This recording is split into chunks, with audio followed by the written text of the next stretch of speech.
कार्यक्रम में हमारे सभी किसान भाई बहनों का स्वागत है। झुमकी बहन का जोहार और साथ ही साथ गंदरू भाई की तरफ से भी किसान भाइयों को नमस्कार। तो चलें कृषि समाचार की ओर। बिल्कुल। नमस्कार, कृषि समाचार में आपका स्वागत है। मैं हूं पूनम। गव्य विकास निदेशालय झारखंड सरकार द्वारा मिनी डेयरी योजना चलाई जा रही है। इस योजना के अंतर्गत ग्रामीण क्षेत्र के प्रगतिशील किसानों और युवा शिक्षित बेरोजगारों को 5 दुधारू गाय 50% अनुदान और 50% बैंक ऋण पर 2 चरणों में 6 माह के अंतराल पर दी जाएगी। मिनी डेयरी योजना के अंतर्गत इच्छुक किसानों को 5 संकर नस्ल या उन्नत देसी नस्ल की गाय और भैंस प्रदान की जाएगी। 10 से 12 लीटर दूध देने वाली प्रति गाय या भैंस की कीमत 35,000 रुपये होंगे, यानी कुल 5 मवेशियों की खरीद लागत 1,75,000 रुपये है। कैटल शेड निर्माण के लिए 45,000, 3 वर्षों के बीमा प्रीमियम के लिए 20,125 रुपये, 1 माह के कार्यकारी पूंजी के लिए 5,000 और दूध बाल्टी सहित अन्य सामग्रियों की खरीद के लिए 2,500 रुपये दिए जाएंगे, यानी योजना की कुल लागत 2,47,625 रुपये होगी।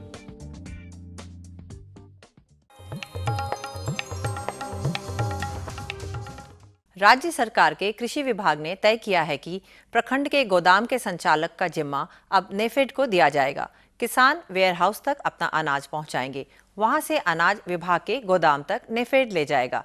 कृषि निदेशक का मानना है कि इस कदम से सरकारी गोदामों का संचालन पहले से बेहतर हो जाएगा। खेती की तरक्की में सुरक्षित भंडारण और सुरक्षित भंडार गृह यानी गोदामों की भी बहुत बड़ी भूमिका होती है। हर प्रखंड में राज्य संचालित गोदाम हैं, लेकिन उसकी स्थिति और संचालन दुरुस्त करने की जरूरत है।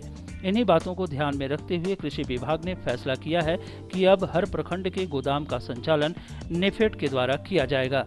किसान अपना अनाज वेयर हाउस तक पहुँचाएंगे। वेयर हाउस से गोदाम तक अनाज ले जाने का जिम्मा नेफेड का होगा।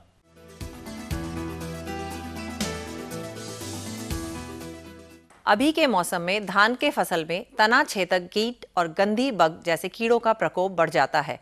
इन कीड़ों के नियंत्रण के लिए मोनोक्रोटोफॉस 1 ग्राम प्रति लीटर पानी की दर से मिलाकर घोल बनाएं या 1 ग्राम मोनोक्रोटोफॉस प्रति लीटर पानी की दर से घोल बनाकर छिड़काव करें। धान की फसल में बाली निकलने के समय गंधी बग और तना छेदक कीट के प्रकोप से फसल बर्बाद हो जाता है। ऐसे कीट बालियों के दानों के दूध को चूसकर क्षति पहुंचाते हैं। इससे दाने भर नहीं पाते और फलियों में छोटे छोटे छेद दिखाई पड़ते हैं। तो इन कीड़ों से निजात पाने के लिए आप मोनोक्रोटोफॉस या क्लोरपायरीफॉस नाम का दवाई है, उसका 2.5 से 3 मिलीलीटर प्रति लीटर पानी में घोल बनाना है और इसका जलीय घोल का छिड़काव फसलों पर आवश्यकता अनुसार 15-20 दिन के अंतराल पर करना है। तो ऐसा करके आप अपने धान के फसल को हानिकारक कीड़ों और बीमारी से होने वाले नुकसान को रोक सकते हैं और इससे भरपूर उपज ले सकते हैं। सतालू फल का पौधा लगाने का सबसे उपयुक्त समय अक्टूबर-नवंबर का महीना है। राज्य के किसान फलदार फसल सतालू की अच्छी उपज के लिए सतालू के उन्नत प्रभेद शरबती, फ्लोरिडा सन, अर्ली अंबर, शाने पंजाब और सफेदा लगाएं। इनकी उत्पादन क्षमता 30 से 40 टन प्रति हेक्टेयर है। सतालू की खेती के लिए बगीचे का आकार ढलुआ कंटूर या समतल वर्गाकार रखें। पौधे से पौधे की दूरी 5 वर्ग मीटर होनी चाहिए और गड्ढे का आकार 1.25 मीटर लंबा, 1.25 मीटर चौड़ा और 1.25 मीटर गहरा होना चाहिए। इन बातों को ध्यान में रखते हुए किसान अगर सतालू के उन्नत प्रभेद शरबती, फ्लोरिडा सन, शाने पंजाब, सफेदा और अर्ली अंबर लगाते हैं तो निश्चित रूप से बेहतर उपज पाएंगे और उन्हें प्रति हेक्टेयर सालाना 30 से 35,000 रुपये का शुद्ध लाभ होगा। शुष्क भूमि में खेती बाड़ी का कार्य काफी मुश्किल हो जाता है, खासकर खेतों की गहरी जुताई और बुआई तो और भी दुरूह कार्य हो जाता है। किसान भाई डीप फरो सीडर की सहायता से काफी सरलता पूर्वक शुष्क भूमि के गहरी बुआई का काम कर सकते हैं। इसकी कार्य क्षमता 50 डेसिमल प्रतिदिन है। कृषि उपकरणों का निर्माण ही इसलिए हुआ है कि किसानों को समय और श्रम कम किया जाए तथा कृषि कार्य को आसान बनाया जाए। डीप फैरो सीडर एक ऐसा कृषि उपकरण है जो शुष्क भूमि में गहरी बुआई का काम करता है। इस उपकरण की एक खासियत ये भी है कि ये एक समान दूरी पर बीजों की बुआई करता है और गहरी बुआई करता है। इसकी कार्य क्षमता प्रतिदिन 50 डिसमिल है।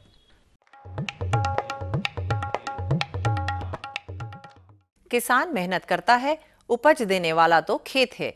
उपज अगर अधिक हो तो मेहनत का उत्साह बढ़ जाता है और किसान दुगने जोश के साथ और अधिक पैदावार पाने में लग जाता है। यही जोश किसान को कामयाबी की मंजिल तक ले जाता है और खेती की एक नई परिभाषा गढ़ता है। बुढ़मू प्रखंड के हेसलपीढ़ी पंचायत के अंतर्गत तुरमुली गांव के रहने वाले हैं हीरालाल महतो, जो अपने खेतों में सब्जी फसल, सीम, आलू और अदरक की शानदार खेती कर रहे हैं। इन्होंने अपनी फसलों की सिंचाई के लिए बूंद बूंद सिंचाई यानी ड्रिप इरिगेशन अपनाया है। चलिए इन्हीं से सुनते हैं इनकी सफलता की कहानी। ड्रिप इरिगेशन से हम खेती लगाते हैं, जो अभी आपके सामने देखने को मिल रहा है। और इस ड्रिप इरिगेशन से प्रोजेक्ट आने की खेती का प्रोडक्शन काफ़ी बढ़ जाता है। पानी की मात्रा आने की कम है, लेबर खर्च कम आती है। इस प्रकार से कहा जा सकता है कि वैज्ञानिक तरीके से खेती करने से या फिर ड्रिप इरिगेशन से खेती करने से किसानों को काफ़ी यानी कि लाभ मिलता है। प्रोडक्शन तो कई गुना बढ़ जाता है इससे। कुछ दिनों के बाद जब से हम खेती बाड़ी किए हैं, हमारा कुछ स्थिति बहुत अच्छी अभी है। और अब एक नज़र राज्य के 4 प्रमुख शहरों के मौसम के मिजाज पर।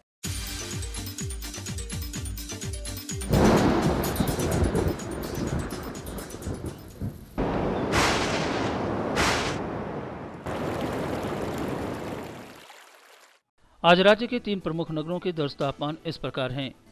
रांची का न्यूनतम तापमान 19.8 डिग्री सेल्सियस और अधिकतम 30.8 डिग्री सेल्सियस। जमशेदपुर का न्यूनतम तापमान 25.2 डिग्री सेल्सियस और अधिकतम 32.8 डिग्री सेल्सियस। मेदिनीनगर का न्यूनतम तापमान 23.2 डिग्री सेल्सियस और अधिकतम 32.2 डिग्री सेल्सियस। और अब मंडी भाव में आइए नजर डालते हैं अनाजों के भाव पर।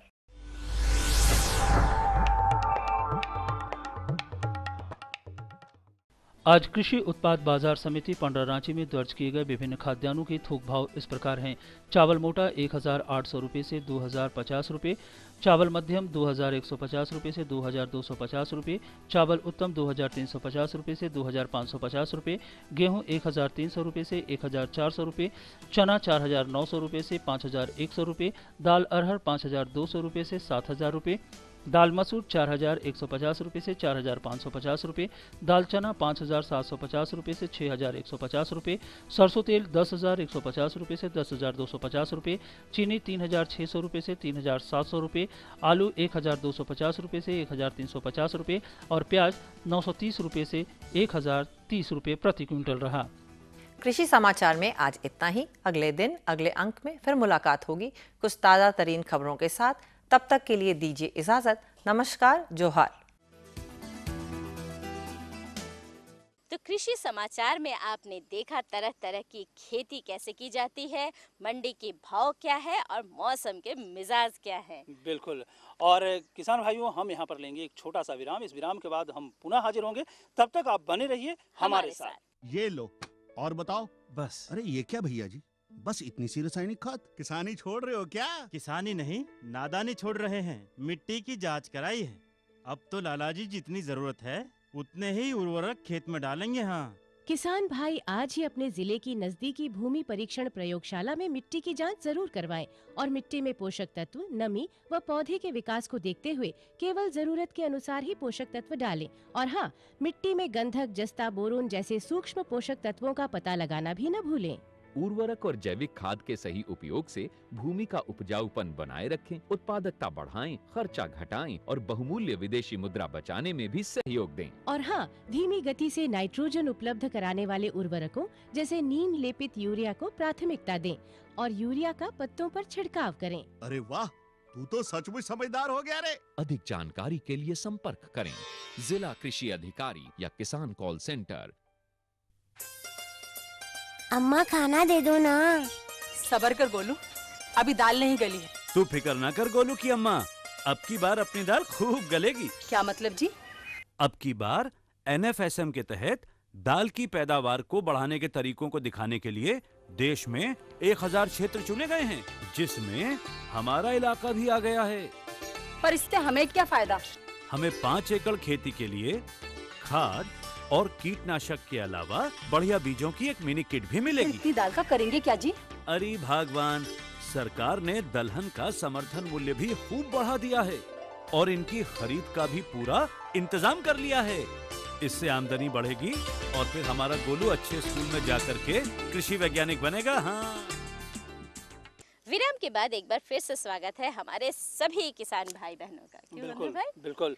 तो झुमकी बहन, अब क्या इरादा है? हमारे किसान भाई इंतजार कर रहे हैं कि भाई जानकारियों का पिटारा कब खुलने वाला है। बिल्कुल बिल्कुल, जब इंतजार कर रहे हैं तो देर किस बात की, चलना चाहिए हमें। बिल्कुल, तो चलें गांव की ओर। बिल्कुल चले।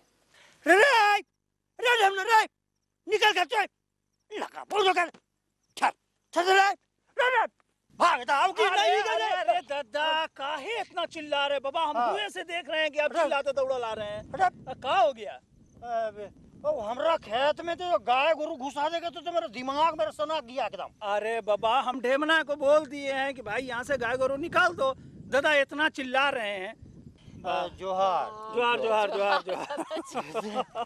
अरे झुमकी बहन तो भाई, अरे बाप रे बाप, हमको तो डरा ही दिए थे भैया। देखिए खाली पैर दौड़ गए। अरे दीदी, बात ऐसा है ना कि देखिए हम तो खरीफ का दलहन अभी लगाए हुए हैं। हाँ हाँ। और अभी अपना खेत में रबी का दलहन का तैयारी कर रहे हैं। अच्छा अच्छा। अब बीच में मेरा खेत में गाय गोरू घुसा देगा ना, मेरा दिमाग एकदम कीच कीच आ जाता है एकदम। अच्छा दादा, लेकिन खरीफ का दलहन जो वहाँ आप लगाए हैं उसका देखभाल आप कैसे कर रहे हैं? इस सब पर कुछ सोचे हैं? आप कुछ नहीं सोचे? किसान ही है, सोचेंगे हम। तो चलिए तो उतना अकल नहीं ना है दादा।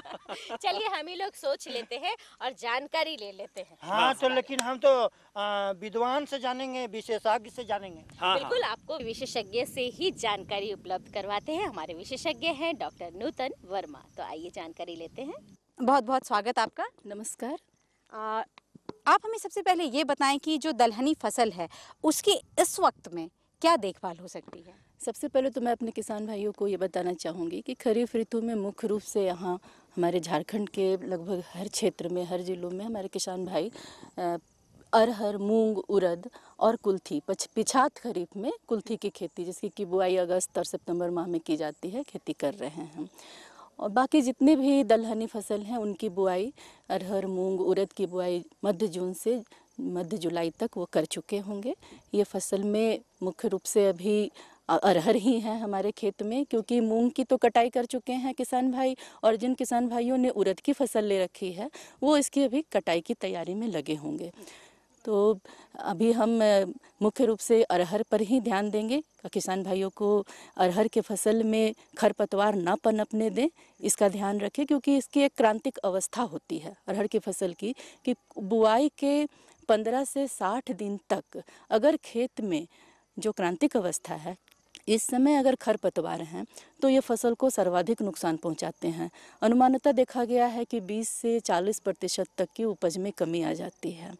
तो सबसे पहले तो मैं ये बताना चाहूँगी किसान भाइयों को कि जो आप बुआई के लिए खेत की तैयारी करते हैं उसी समय बुआई के तुरंत बाद खरपतवार नाशी दवा का प्रयोग करें, जैसे कि पेंडिमिथलिन है जो बाज़ार में उपलब्ध भी है, इनका प्रयोग करें। अगर नहीं किए हैं तो खेत में खरपतवार निराई गुराई के द्वारा कंट्रोल कर लें, नियंत्रण कर ले, नहीं पनपने दे, क्योंकि ये फसल को सबसे ज़्यादा नुकसान पहुंचाता है। इसी तरह से जो पिछात खरीफ में कुल्थी की खेती कर रहे हैं किसान भाई, उनके खेत में भी इस अवस्था में इस समय जो अभी आपका सितंबर माह का अंतिम माह है, अंतिम सप्ताह है और अक्टूबर माह का है, तो इसमें खरपतवार का नियंत्रण करें। ये जो बुआई के 15 से 20 दिन के बाद पहली निराई गुराई कर ले खुरपी द्वारा, और फिर दूसरी निराई गुराई बुआई के 40 से 45 दिन के बाद कर ले।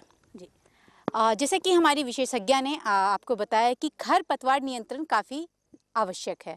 इसके साथ ही हम ये भी जान लें कि क्या कोई कीटनाशक उपयोग करें, क्योंकि जो कीट प्रबंधन है वो भी काफ़ी महत्वपूर्ण हो जाता है। कौन कौन से रोग लगते हैं और क्या क्या उपचार हो सकता है, इस पर हम विशेष जानकारी ले लेते हैं।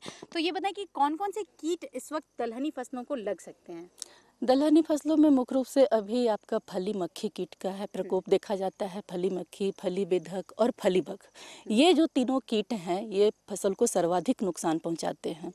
तो इसके रोकथाम के लिए हम देखेंगे कि जो एंडोसल्फान है उसकी एक से लक्षण दिखाई पड़े तो एंडोसल्फान की 1 लीटर मात्रा को 1000 लीटर पानी में घोलकर छिड़काव कर दें। अगर फिर भी ये लग रहे हैं तो वैसे कंडीशन में पुनः 15 दिन के बाद 15 दिन के अंतराल पर फिर से इसका छिड़काव कर दें। किसान भाइयों, कीट कितना नुकसान पहुंचाते हैं ये आप सुन रहे हैं। इसके अलावा जैसा कि डॉक्टर साहिबा हमें बता रही हैं, फली वेधक जैसे और भी कीट हैं जिससे आपको अपने फसल को बचाना है। तो वो कैसे बचाएं, आइए जानते हैं। ये जो फली वेधक कीट है, इनके गिडारे फसल को सबसे ज़्यादा नुकसान पहुंचाती हैं। तो इनसे बचाव के लिए एंडोसल्फान की 1 लीटर मात्रा को 1000 लीटर पानी में घोल के छिड़काव करना चाहिए। उसके बाद इसके 15 दिन के बाद मोनोक्रोटोफॉस की 1 लीटर मात्रा को 1000 लीटर पानी में घोल के छिड़काव करें। तब भी अगर कीट का प्रकोप देख रहे हैं तो पुनः इसके 15 दिन के बाद एंडोसल्फान की 1.5 लीटर मात्रा को 1000 लीटर पानी में घोलकर छिड़काव करें। इस तरह से इस जो फली वेधक कीट हैं इस पर नियंत्रण किया जा सकता है। इसके अलावा मैं ये भी बताना चाहूँगी कि इसमें फली बग, जो कि रस चूसने वाले कीट हैं, का भी प्रकोप देखा गया है। ये जो फली बग है ये दानों और फलियों से रस चूस लेते हैं जो फसल को। ये भी हम यहाँ पर बताना चाहेंगे कि एक फली बग की जो नुकसान पहुंचाने वाला अवस्था है वो लगभग 15 से 20 दानों को नुकसान पहुंचाता है। इनके बचाव के लिए, फलीबग से बचाव के लिए भी आप एंडोसल्फान का प्रयोग करें। 1 लीटर एंडोसल्फान को 1000 लीटर पानी में डालकर कर सकते हैं। लेकिन हम यहाँ पर रिकमेंडेशन करेंगे, अनुशंसा करेंगे कि ये कीटनाशी का ना प्रयोग करके निमौली सत्व का प्रयोग करें। अब आप जानना चाहिए निमौली सत्व क्या है, क्योंकि ये देखा गया है कि कीटनाशी का जब हम प्रयोग करते हैं तो जितने भी जो लाभकारी परजीवी कीट हैं वो भी नष्ट हो जाते हैं। तो इनसे हम बचाव के लिए हम निमौली सत्व का प्रयोग करें। निमौली सत्व बनाना बहुत आसान है। किसान भाई 1 किलो निमौली को चूर्ण बना लें, उसको 20 लीटर पानी में रात भर के लिए 24 घंटे के लिए उसको घोल बनाकर छोड़ दें। फिर उसको अच्छी तरह से छान लें और अच्छे से ये फसल में चिपके इसके लिए 200 ग्राम कपड़ा धोने का जो साबुन होता है उसको मिला लें और फसल पे छिड़काव करें। इस तरह से हम फलीबग पर नियंत्रण पा सकते हैं। जी, कीट की प्रबंधन के बारे में तो हम जान चुके हैं। आइए हम जानते हैं कि जब फसल पूरी तरह से आ जाती है तो क्या कोई अतिरिक्त सावधानियां कीट प्रबंधन के अलावा भी हैं? जी हाँ, फसल में अभी जो दलहनी फसलें हमने कहा कि काफ़ी प्रोटिसनस होती है, इसमें रोगों का भी बहुत प्रकोप देखा गया है। 3 रोग मुख्य रूप से दलहनी फसलों में इस क्षेत्र में झारखंड प्रदेश में देखा गया है, जैसे उकटा रोग, झुलसा रोग और इसके अलावा बंधता मोजाइक रोग देखा गया है। उकटा रोग में होता क्या है कि पत्तियां पीली पड़ जाती हैं और तने के जड़ के पास के जो तने होते हैं उसमें काले काले धाड़ियां बन जाती हैं और पौधा बिल्कुल ही सूख जाता है, जड़ के पास से ही सूख जाता है, फसल खत्म हो जाती है। तो उकटा रोग जो है, इनसे बचाव के लिए है कि आप पहले तो रोगरोधी, किसान भाई रोगरोधी किस्म का ही प्रयोग करें। ये उकटा रोग चूँकि फफूंद जनित रोग है, इसलिए बीजोपचार करके ही बीज का हम बुआई करने की अनुशंसा करेंगे। इसके लिए कार्बनडाजिम जो है, इसकी 1 ग्राम मात्रा को 2 ग्राम थीराम में मिलाकर बीज को उपचारित कर लें और तब इसकी बुआई करें किसान भाई। तो इसके अलावा एक और रोग है जिसको कि झुलसा रोग भी कहते हैं। ये भी इसमें काफ़ी देखा गया है। अरहर की फसल में खास रूप से झुलसा रोग देखा गया है। ये आपको ज़मीन में रहने वाले जो कवक हैं फाइटोप्थोरा, उनके द्वारा फैलता है। इस रोग से बचाव के लिए भी हमारे किसान भाई उकटा रोग रोधी किस्में जैसे कि नरेंद्र अरहर एक है, अमर है, इन किस्मों का प्रयोग करें जो बाज़ार में उपलब्ध है। और इसके अलावा बीजोपचार करके जैसे रेडोमिल की 5 ग्राम मात्रा को प्रति किलो बीज की दर से बीजोपचारित कर ले। बीजोपचार करके ही बुआई करें। खुशबू की फुहार में, स्वाद की बहार में, तरक्की की तानों में, खिलती मुस्कानों में, हरे भरे पौधों में, बड़े बड़े सौदों में, मधुर भिनभिनाहट में, खुशियों की आहट में। NHM बागवानी मिशन, हमारी चाहत, आपकी मुस्कुराहट। सुबह के साथ ही शुरू होता है जीवन का कारोबार। पशुधन है मानव के लिए जीवन का आधार। संपूर्ण पौष्टिकता का गुण लिए दूध सदियों से मानव आहार का हिस्सा रहा है। सरकार पशुपालकों के कल्याण और विकास के लिए पशुधन की गणना करा रही है। पशु गणना कर्मचारी 15 सितंबर से 15 अक्टूबर के बीच आपके घर आएंगे। अपने पशुधन की सही जानकारी देते हुए गणना कर्मचारी से सहयोग करें। पशु गणना का प्रयास, पशुपालकों का विकास। हाँ दादा, तो कैसा लगा जानकारी? अब हम बूझ गए कि खरीफ दलहन जब लगाए हैं तो अभी के समय में का बात का ख्याल रखेंगे तो एकदम जमरा एकदम बहुत बढ़िया एकदम उत्पादन होगा, उपज मिलेगा हमको। बिल्कुल बिल्कुल। और आपके साथ साथ हमारे जो किसान भाई हैं वो भी समझ गए होंगे कि भाई अभी जो खरीफ दलहन की खेती है उसकी देखभाल कैसे करनी है। क्यों झुमकी बहन? बिल्कुल बिल्कुल सही कहा आपने, लेकिन हमारे कारू दादा नजर नहीं आ रहे हैं। हाँ भाई, जानकारी का खजाना तो अभी हमारे पास और भी है और हम किसान भाइयों को देना भी चाहते हैं, लेकिन कहीं कारू दादा चूक न जाए, इसलिए कारू दादा से तो मुलाकात करनी होगी। कारू दादा से मिलेगा? हाँ, वो देखो ओ देखो हुआ। अच्छा तो चलते हैं हम लोग। ठीक है ठीक है, जोहार जोहार। ठीक दादा, जोहार। चलिए। और सुनाइए। क्या सुनाए? बड़ा बढ़िया, लेकिन सरगुजा का खेती दादा बहुत अच्छा एकदम लगाए हैं आप। अरे लगाए हैं, बहुत अच्छा तो लग रहा है, सब कुछ ठीक ठाक लग रहा है, लेकिन थोड़ा बहुत कमी रह गया। हाँ वो तो नजर आ रहा, थोड़ा बहुत तो कमी है। कुछ पौधा देख रहे छोटा छोटा हो गया, तो वही समझना है हमको कि मतलब क्या ऐसा कारण हुआ जिसके चलते छोटा हो गया। तो हम तो यही चाहेंगे अपने विशेषज्ञ से हमको ये मैंने जानकारी दिलवाई कि मैंने ये वैज्ञानिक पद्धति इसका क्या होगा जिससे कि ये सरगुजा खेती मेरा और फले फूले। बिल्कुल। और हम तो किसान भाइयों से कहेंगे कि किसी भी चीज़ की खेती अगर आप करते हैं तो वो वैज्ञानिक तरीके से ही करें। बिल्कुल। तो कारू दादा ने अभी सरगुजा की खेती की है, तो चलिए सरगुजा की खेती की जो वैज्ञानिक तरीके हैं उसकी जानकारी हम अपने किसान भाइयों को भी दिलवा दें। बिल्कुल, चलते हैं हमारे विशेषज्ञ डॉक्टर सोहन राम जी के पास और जानकारी लेते हैं। डॉक्टर साहब, सभी बातों का स्वागत है हमारे कार्यक्रम कृषि दर्शन में। डॉक्टर साहब, हम आपसे जानना चाहते हैं कि सरगुजा की खेती किस प्रकार से करें, उसके बारे में आप हमें बताएं। किसान भाइयों को मेरा नमस्कार। मैं किसान भाइयों को ये बताना चाहता हूँ कि सरगुजा की जो खेती होती है वो तेलहनी के रूप में की जाती है और ये बरसों से किसान भाई यहाँ पर करते आ रहे हैं। सरगुजा की खेती की जो मुख्य बातें हैं उस पर जो है कि हम आपको ध्यान दिलाना चाहते हैं। जो मुख्य बातें हैं, सबसे पहले बात तो यह है कि अनुशंसित बीज को ही लगाना चाहिए, जो इस क्षेत्र के लिए अनुशंसित किया गया है, जिस प्रभेद को किया गया है उसको लगाना चाहिए और इसको उचित समय जो है लगाने का उस समय लगाना चाहिए। डॉक्टर साहब, आप हमें बताएं कि इसके कौन कौन से प्रभेद हैं। किसान भाइयों को मैं ये बताना चाहता हूँ कि बिरसा कृषि विश्वविद्यालय ने सरगुजा के 4 प्रभेद को विकसित किया है, जो कि पहला बिरसा सरगुजा 1 है, बिरसा सरगुजा 2, बिरसा सरगुजा 3 और एक पूजा 1 के नाम से जाना जाता है।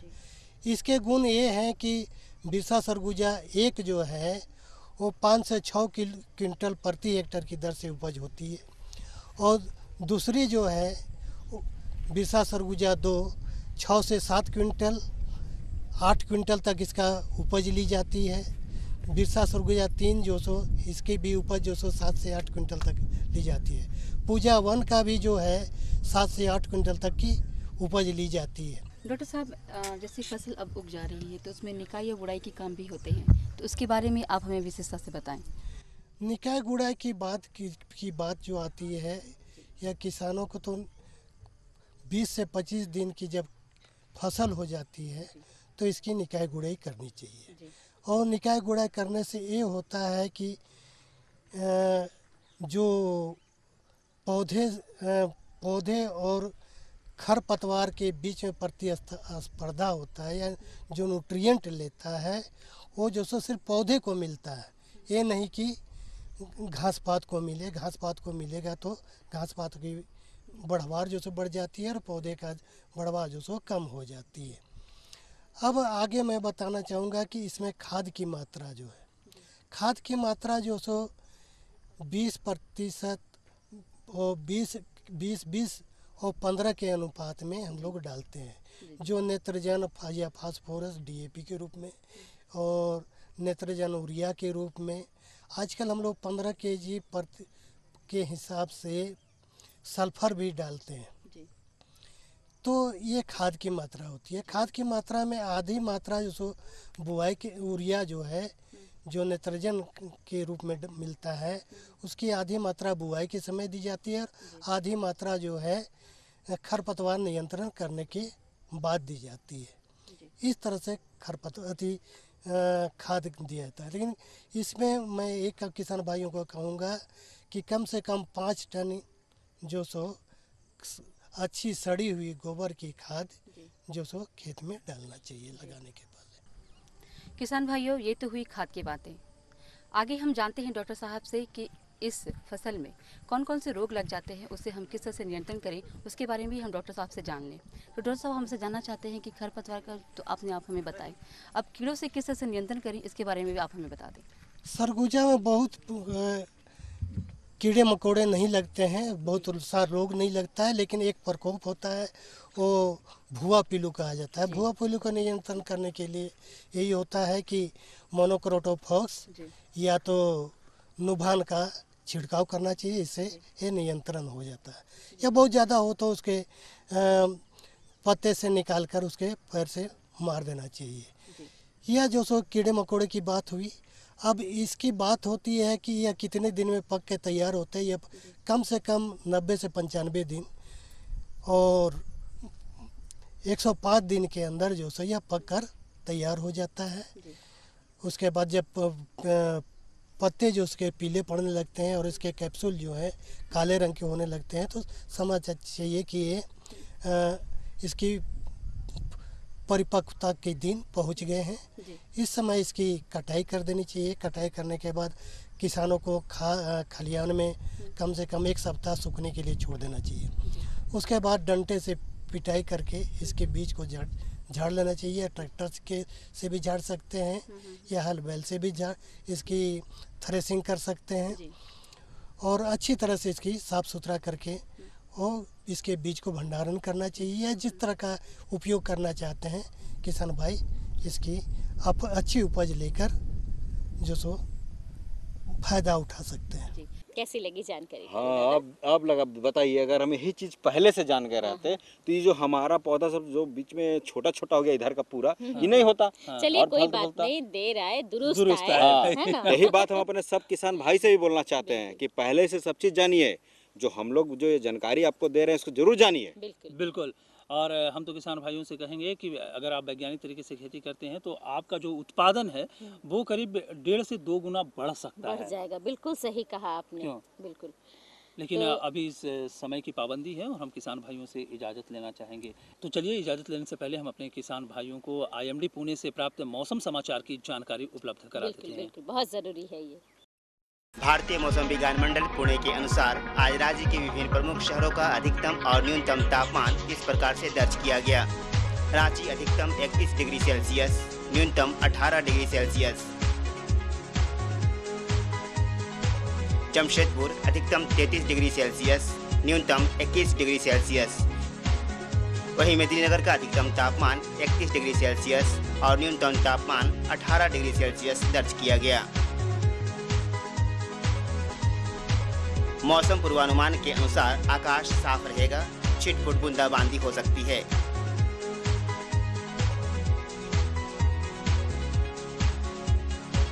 आलू की खेती अक्टूबर के अंतिम सप्ताह से नवंबर के प्रथम पखवाड़े तक की जा सकती है। इसकी खेती के लिए बलुई दोमट मिट्टी जिसमें जैविक पदार्थों की बहुलता हो आलू की खेती के लिए उपयुक्त होती है। 10 टन प्रति हेक्टेयर की दर से गोबर की सड़ी खाद जमीन में डालें। 2-3 बार जुताई करके मिट्टी को भुरभुरा बनाएं। दीमक से बचाव के लिए 20 किलोग्राम लिंडेन धूल अवश्य मिलाएं। बिल्कुल। तो चलते चलते हम अपना पता ज़रूर बता दें अपने किसान भाई बहनों को, ताकि वो अपनी समस्या और सुझाव हम तक लिखकर भेज सके। तो हमारा पता है कार्यक्रम कृषि दर्शन, कृषि प्रकोष्ठ द्वारा केंद्र निदेशक, दूरदर्शन केंद्र, रातू रोड, रांची, पिन संख्या 834001। तो हमें रहेगा आपके खतों का बेसब्री से इंतजार। तो किसान भाइयों, इसी के साथ हम सबों को दीजिए इजाज़त। नमस्कार।